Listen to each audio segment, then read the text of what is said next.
مرګي دا څه خوا تا ویلو کنه مې هم د څه خوا دا بالکل تاسو وګورئ تقریبا څومره به لکه شبیره دا مې یاره ایوب ان شاء الله چې د 2 کیلو نه بس وای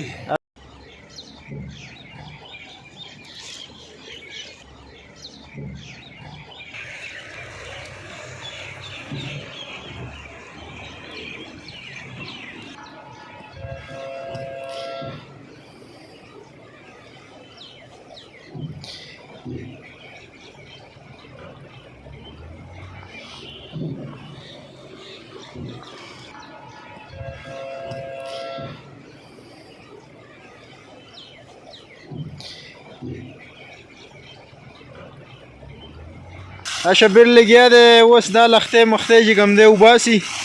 او ډېر زیات یخ دی ګوره اوبه ګنګل شوي دي خو دی نه قلاریږي پوه شوې دا وګورئ اوس دی به اوس دا اوس چت جوړی ته چجکې دی ته وایي صحیح ده صحیح ده دا ورځې د کریړو ولې چې په دې خوړونو کې او خلکو له یخ کېږي نه دغه نه شي کولی که نه دې خوړ ته لاس پکې ډېر نه وي که نه نو دا زمونږ دا یو شبیر دی چې الله ورته ټینګ کړی الله دې ول صحت ورکړي دغه شانتې او چې لګیا یې په دې خوړ کې صحیح ده اوس مخکې ګورو چې څه کېږي شبیر لګیا دی جالۍ یې خوره کړه دې ته به پخوا خلکو چجکې وې او اوس دی چې کوم دی دا شی تیار کړو اوس ګورو چې څه پکې راشي انشاءالله کیمره به ورته فټ کوو که خیر ښه 1 غنټه ورته یوه که 2 غنټې ورته دلته زه ودرېږم انشاءالله صحیح ده ته به بره ځې ګټو مټو کې به ګوتې متې هم ویې لکه دا ګټې مټې زه اوس تاسو نه وایم او مرګي تاسو چې کوم چې ته څومره میان نه کېږي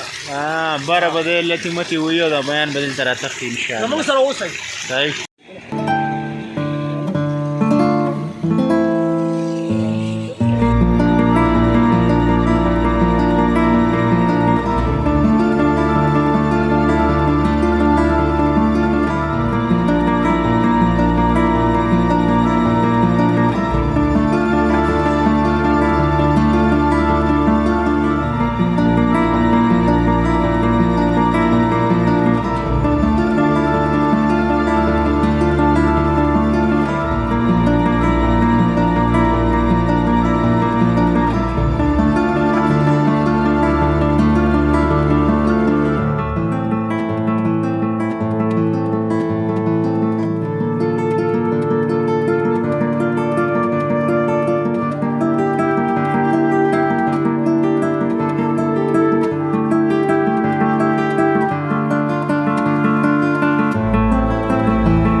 اوس په ګور کا خیری چی اوهو ماشاءالله ماشاءالله ما شرط لګوره او شرط ما غټل اوره شبیره استا سره تجربه ده د الله ولی تا ته د مخکې نه پته و چې په دې چوک کې کریډي دي نو تا خو ماشوم ما جوړو مړه نو مرګي تا خو په دې کې کریډي څه کوي ماشوم سره د دوکه وکړه مرګري دا ځنه منم پوه شوې او دا کریډي ته کوړته وېسه خو 1 روپۍ دل نه درکوم دا کریډي راغونډې وزري څوکوي راځه ملګرو اخر شبیر هغه تجربه بالکل ټیک ټاک شوه پوه شوې او موږ ورته په دې خوړ کې تقریبا 1.5 غنټې واړولې او د بره ګټې مټې چې کوم دی راواړولې هغه ځینې رامیان چې کوم دي ټول په دې ځای کې ونښتو که څنګه شبیره مرګري خو شرط مې ګټلی مرګري د شرط نه به تښتې نه وسو اوس ته به خپله سیکوا زه د غونډو به ته یې سیکوا نه ولې به تښتم سړی او مرګري تښتې به نو مرګري دا سیکوا تا ویلو که نه مې هم د سیکوا د جی د سوات مې ویلې کې دا د سوات اوریجنل مې دی دا چې شبیر پوخ کې او بیا ټک ته راوباسي نو څومره خوند به کوي لکه بالکل ایوان زبردست دا بالکل تاسو وګورئ تقریبا څومره به لکه شبیره دا مې یاره ایوب ان شاء الله چې د 2 کیلو نه بس وای 1.5 کیلو خو دا مې زما په لاس کې تاسو کته چې لګوړه کېږي راوچت دا ډاکېږي چې دا تاسو لیدی شئ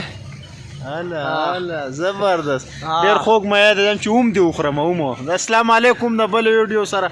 موږ له اجازه راکړئ بل ویډیو کې به انشاءالله بیا میلږ دا انشاءالله د لوی الله په امان